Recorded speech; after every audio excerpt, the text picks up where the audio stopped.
1 फरवरी को भारत का जो यूनियन बजट है वो पेश किया गया और इसमें बहुत सारी घोषणाएं हुई हैं और उसमें ही एक घोषणा होती है जो कि एमडीआर फीस को लेकर के है। तो उसके लिए गवर्नमेंट ऑफ इंडिया ने 2000 करोड़ रुपए इंसेंटिव के तौर पे दिए हैं रुपए डेबिट कार्ड्स और low value Bhim UPI transactions के लिए। मतलब जब आप पे करते हैं रुपए डेबिट कार्ड से या फिर जो लो वैल्यू आप यूपीआई ट्रांजेक्शन्स करते हैं तो आपको किसी तरह का ट्रांजेक्शन फीस नहीं देना पड़ता है ना, उस यूपीआई को। तो उसके लिए ही गवर्नमेंट ने 2000 करोड़ का इंसेंटिव दिया हुआ है कि जो वहां से आपको नुकसान हो रहा है बैंक्स को या फिर जो प्लेयर्स हैं बीच के, तो यहाँ से वो उनका भरपाई होगी।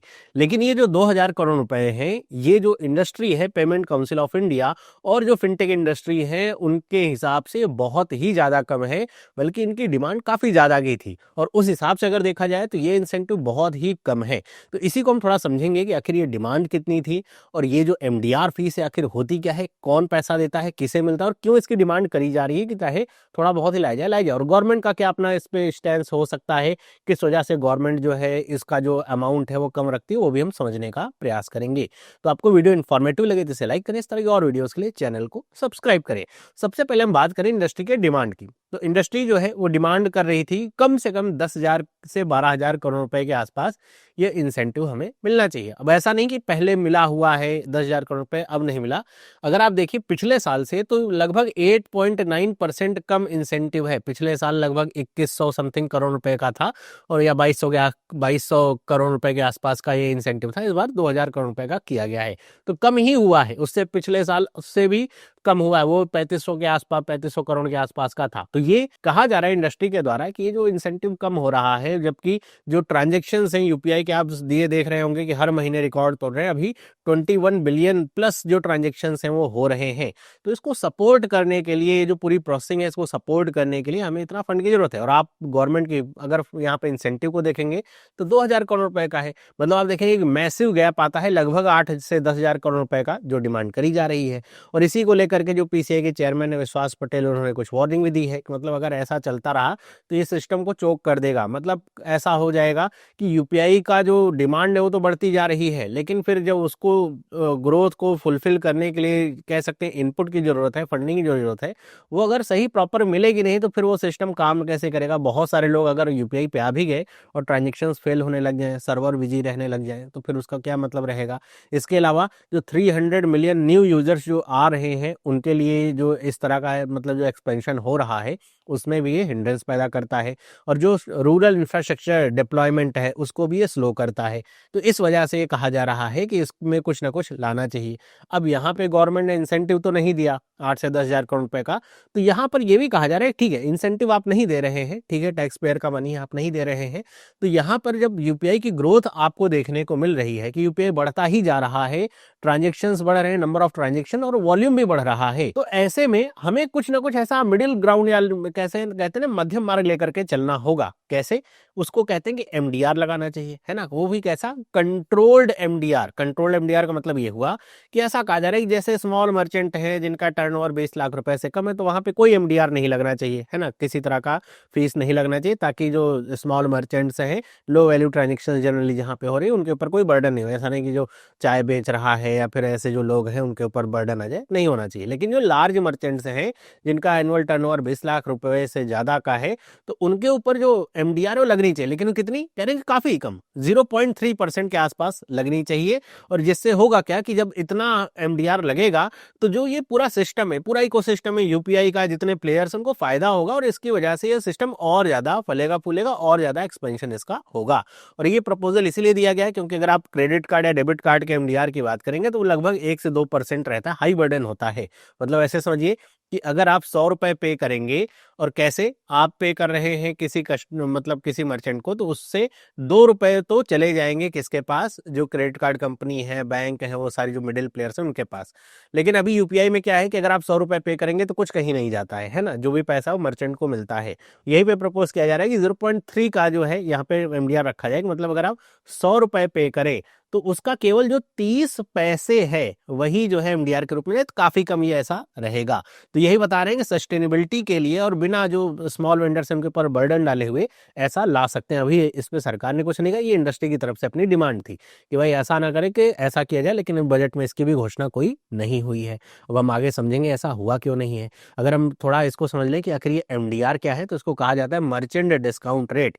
मतलब एक तरह की फी है जो कि मर्चेंट, जो कि दुकानदार होते हैं, वो पे करते हैं बैंक्स को, जो पेमेंट सर्विस प्रोवाइडर हैं उनको, जितना भी डिजिटल प्रोसेसिंग वो होती है। आप कहीं भी जाते हैं, जैसे आप किसी मॉल में जा रहे हैं, किसी दुकान पे जा रहे हैं, वहां पे आप इस तरह की मशीन देखते हैं, पीओएस मशीन, आप पे करते हैं। तो ये जो यहाँ पे आप कार्ड स्वैप करते हैं, तो वहां पे जो पैसा है कटता है, तो उसी में से मान लीजिए हम एमडीआर फीस ऐसे लेकर चले, कार्ड पे कितनी है, 2% है, और आपने 100 रुपए पे किया, तो उसमें से 100 रुपए में से जो 2 रुपए है वो कहाँ चला जाएगा, एमडीआर फीस के रूप में। और किसे जाएगा, तो ये कई सारे पार्ट में डिवाइड होता है। जैसे एक पार्ट इसका कुछ चला जाएगा जो इशूइंग बैंक है, मतलब जो कस्टमर है उसने जिस जिस भी बैंक का क्रेडिट कार्ड यूज किया, डेबिट कार्ड यूज किया, तो वहां पे चला जाएगा। मान लीजिए एसबीआई का था तो एसबीआई के पास चला जाएगा कुछ पार्ट। कुछ होगा जो एक्वायरिंग बैंक के पास जाएगा, मतलब मर्चेंट का जो बैंक था, जो इस पूरे जिसमें मर्चेंट का अकाउंट है वो सारी चीजें होंगी, तो वहां पर कुछ इसका इसी 2 रुपए का, ये नहीं कि 2 रुपए यहाँ पे अलग अलग अलग, इसी 2 रुपए को पार्ट किया जा रहा है। और कुछ पैसा जाएगा नेटवर्क प्रोवाइडर के रूप में, जिसकी भाई ये मशीन लगी हुई है, या फिर बीच में जो इसका पेमेंट गेटवे वगैरह होगा, प्लेटफॉर्म फैसिलिटेटर वगैरह होगा, जैसे वीजा, मास्टर कार्ड, मतलब जिसका कार्ड इशू किया गया है, तो उनके पास कुछ यहाँ पे अमाउंट ऐसा जाता है। तो ऐसे ये 3 पार्ट में, या 3 से अधिक पार्ट भी हो सकते हैं, वहां पे ये डिवाइड होता है।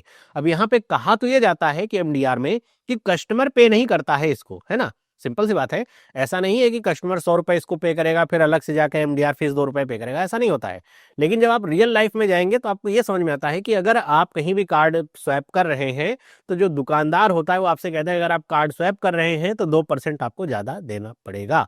मतलब अगर आप 100 रुपए का सामान खरीद रहे हैं और आप कैश दे रहे हैं, यूपीआई दे रहे हैं, तो वो ले लेगा। लेकिन आप कहें कि मैं क्रेडिट कार्ड स्वैप करूंगा, तो ये कहेगा फिर 100 रुपए नहीं, फिर तो आपको 102 रुपए देना पड़ेगा। इसीलिए कहा जाता है क्योंकि उसको लगता है 2 रुपए तो मेरे जेब से जाएंगे। लेकिन अगर आप मैथ में अगर तेज हैं तो समझ पाएंगे कि फिर अगर आप 102 रुपए यहाँ पे स्वैप करेंगे, तो 102 का 2% निकलेगा, जो 2 रुपए से थोड़ा सा ज्यादा होगा। तो थोड़ा बहुत ये भी सह लेते हैं कुछ पैसे में, अगर 100 रुपए की बात है। और फिर उसका ज्यादातर जो बोझ होता है एमडीआर को कस्टमर के ऊपर ही आता है।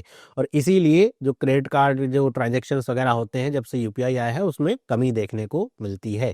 तो ये होता है पूरा एमडीआर फीस का यहाँ पे सिनेरियो। और ये इसीलिए होता भी है एमडीआर, ताकि ये जो पूरी प्रोसेसिंग चल रही है, आसानी से आप कार्ड स्वैप कर पा रहे हैं, आपके पास एसबीआई का कार्ड है, आप कहीं भी मशीन पे लगा के स्वैप कर पा रहे हैं, तो सारी चीजें स्मूथली चलती रही। क्योंकि इसमें बहुत सारे जो पार्टनर्स होते हैं इन्वॉल्व रहते हैं, सबको पैसा मिलेगा तभी तो काम आगे बढ़ेगा। बिना पैसे के तो कुछ भी पूरी इंडिया का कहीं भी फ्री होता नहीं है, बिना पैसे के काम आगे बढ़ेगा नहीं। अगर हम बात करें एमडीआर इतना इंपॉर्टेंट क्यों, जो मैं आपको बता रहा था कि एमडीआर अगर नहीं होगा तो जो पूरा डिजिटल इंफ्रास्ट्रक्चर बनाया गया है, सर्वर कॉस्ट वगैरह, ऑपरेशनल कॉस्ट वगैरह, वो कहाँ से मेंटेन होगी, मेंटेन ही नहीं होगी।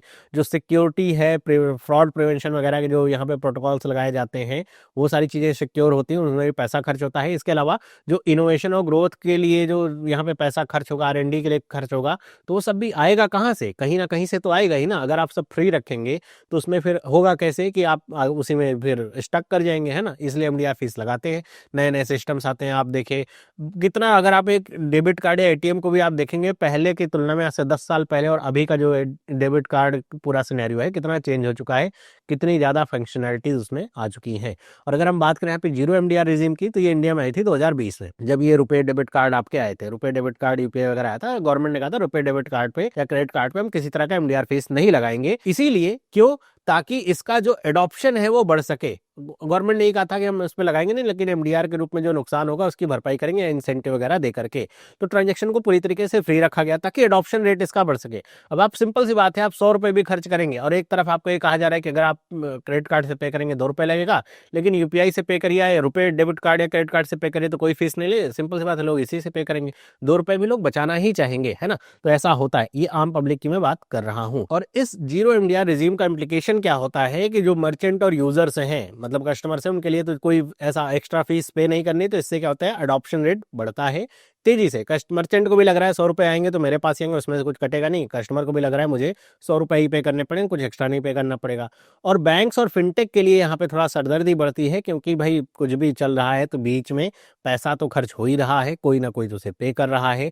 तो उसकी वजह से गवर्नमेंट जो यहाँ पे इंसेंटिव दे रही है तो वो उनको लग रहा है कि ये कम पड़ रहा है, जितना होना चाहिए खर्च उससे बहुत कम सब्सिडी, या कह सकते सब्सिडी तो नहीं कहेंगे, इंसेंटिव जो स्कीम है ये बहुत कम है।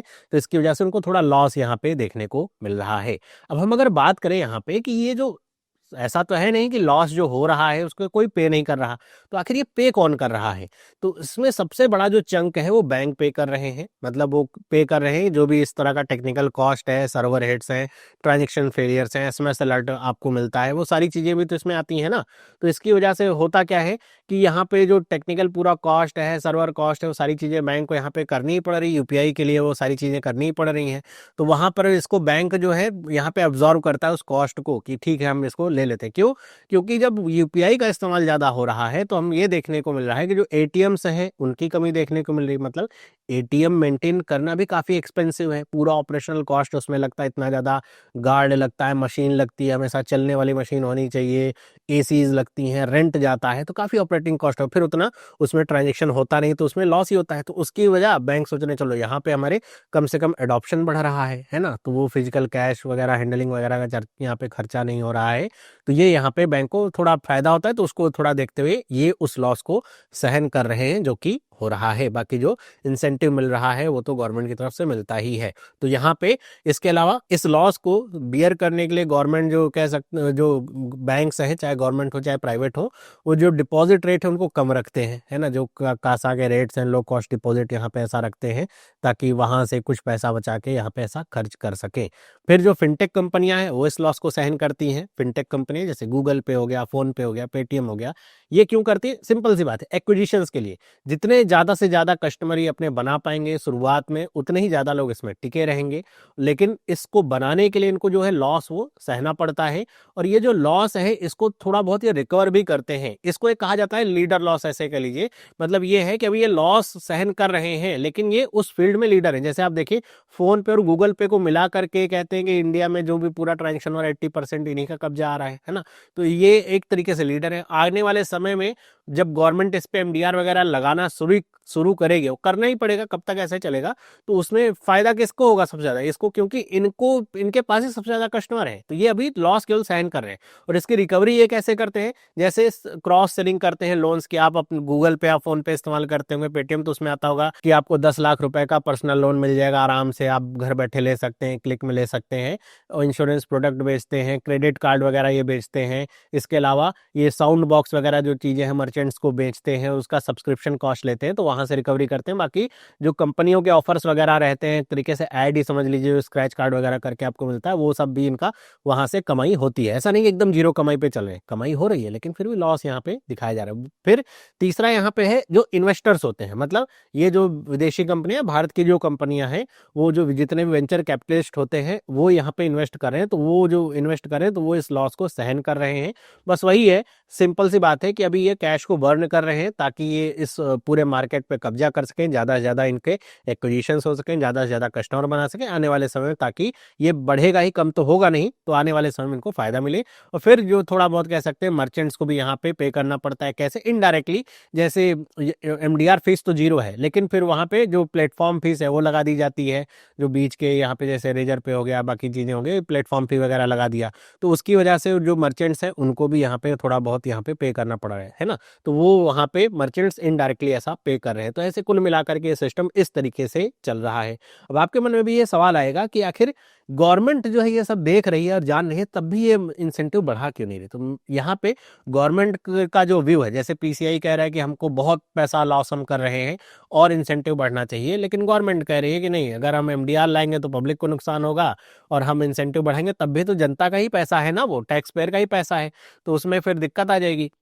तो यहाँ पे जो गवर्नमेंट का लॉजिक हो सकता है, ये गवर्नमेंट का कोई ऑफिशियल लॉजिक नहीं है, ये आप ऐसे समझ सकते हैं गवर्नमेंट का लॉजिक ये कहता क्या है, मतलब इस तरह के जो निर्णय है उससे ये समझ में आता है गवर्नमेंट का पूरा ये विचार है कि अडॉप्शन फर्स्ट स्ट्रेटजी पे गवर्नमेंट काम कर रही है कि यूपीआई को भी फ्री ही रखेंगे, किसी तरह का एमडीआर कुछ नहीं लगाएंगे, ताकि ऐसा ना हो कि जब यूपीआई पे भी एमडीआर लग, देखिए चाहे वो 30%, सॉरी 30 पैसा ही हो जाए 100 रुपए पे फीस, वो कुछ फीस तो आ जाएगी ना, 0.30 बेसिस पॉइंट का भी अगर लगाया जाएगा उस पर फीस तो कुछ फीस आ जाएगी, तो वो फ्री वाला जो सिनेरियो है इंडियंस के दिमाग से हट जाएगा। तो ऐसे में लोग फिर से कहीं ना फिर कैश की तरफ चले जाए। भाई 100 रुपए में आपको 30 पैसा लग रहा है, लेकिन अगर कोई 1 लाख का ट्रांजेक्शन करेगा तो उसे लगेगा कि भाई इसका 0.3% हम निकालेंगे तो इतना पैसा हमें पे करना पड़ेगा। तो ऐसा सोच सकते हैं लोग कि भाई फिर वो एमडीआर फीस एक बार लगेगी ना तो धीरे धीरे करके उस समय के साथ बढ़ेगी भी, ये भी तो पता है। ऐसा नहीं है कि 0.3% अभी बाद में कहेंगे अरे अभी भी नुकसान हो रहा है और बढ़ाओ करते रहेंगे। तो इसमें होगा क्या, गवर्नमेंट ये कह रही है कि अभी इसको फ्री रखो ताकि ज़्यादा से ज़्यादा लोग पहले यूपीआई के साथ जुड़ सके, ज़्यादा से ज़्यादा लोगों तक पेनिट्रेशन इसकी पहुंच सके, फाइनेंशियल इंक्लूजन के लिए सबसे बेहतर है, तो इसे फ्री रखा जा रहा है, इसलिए किसी तरह की एमडीआर फीस नहीं रखी जा रही। इसके अलावा जो फिनटेक्स है उनके लिए गवर्नमेंट को ये पता है कि गवर्नमेंट ये कह रही कि ठीक है हम एमडीआर फीस आपको नहीं लेने दे रहे, वो भी ठीक है, और जो इंसेंटिव वो कम पड़ रहा है, लेकिन आपके पास लोगों का डेटा तो जा रहा है ना, मतलब इतने लोगों को आप एक अपने प्लेटफॉर्म पे ला रहे हो, उनकी जो हैबिट्स हैं वो देख रहे हो कि कहाँ वो पैसा खर्च कर रहे हैं, किस चीज़ पे पैसा खर्च कर रहे हैं, उनके पास कहाँ से कितना पैसा आ रहा है, तो ये जो डेटा है ये तो आपके पास आ रहा है, और आपको पता है data is the new fuel. मतलब अब डेटा अगर आ रहा है तो आप उसे बेच रहे हो लोन कंपनीज को, इंश्योरेंस वगैरह को, तो इसकी वजह से भी तो आप पैसा कमा ही रहे हो, तो इसमें आपको कोई इतना रोने की बात भी नहीं है कि भाई आपको पूरा नुकसान हो रहा है। उसके अलावा जो वीसी सब्सिडी भी है वो भी यहाँ पे गवर्नमेंट ये कह रही है कि भाई इंडिया में जो विदेशी कंपनियां हैं, वॉलमार्ट हो गई, फोन पे की जो बैकिंग है, गूगल हो गई, तो ये सब आ रहे हैं फॉरेन फंडेड जो प्राइवेट कंपनियां हैं, ये अपना पैसा लगा रही हैं यहाँ पे, तो हम अपना भारतीयों का जो टैक्स पेयर का मनी है वो क्यों खर्च करें, इनको क्यों दें। भाई ये यहाँ पे आकर के मार्केट शेयर को अपना कब्जाने में लगी हुई हैं, तो भाई ये पैसा कमाएंगे आने वाले समय में, तो अभी हम इनको पैसा भी कमा रहे हैं, इनका जो कस्टमर बेस है वो भी बन रहा है, उसके अलावा हम इनको और सब्सिडी या इंसेंटिव भी दे दें, तो ये गवर्नमेंट का ऐसा विचार हो सकता है।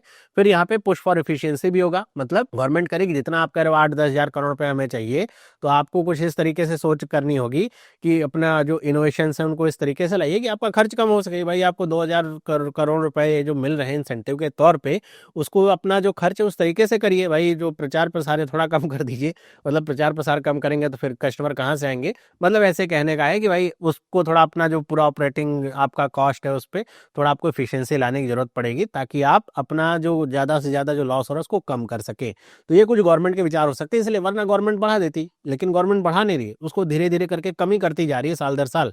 तो ये इसीलिए किया ही जा रहा है ताकि ये जो सारे पॉइंट्स हैं कवर हो सके। आई होप आपको ये सारी चीजें समझ में आई होंगी और वीडियो और इन्फॉर्मेटिव लगा होगा। वीडियो अच्छा लगा है तो उसको लाइक करें, इस तरह की और वीडियोस के लिए चैनल को सब्सक्राइब करें। बाकी आप हमें टेलीग्राम और इंस्टाग्राम पे फॉलो कर सकते हैं। मिलते हैं अगली वीडियो में, सभी लोगों को बाय।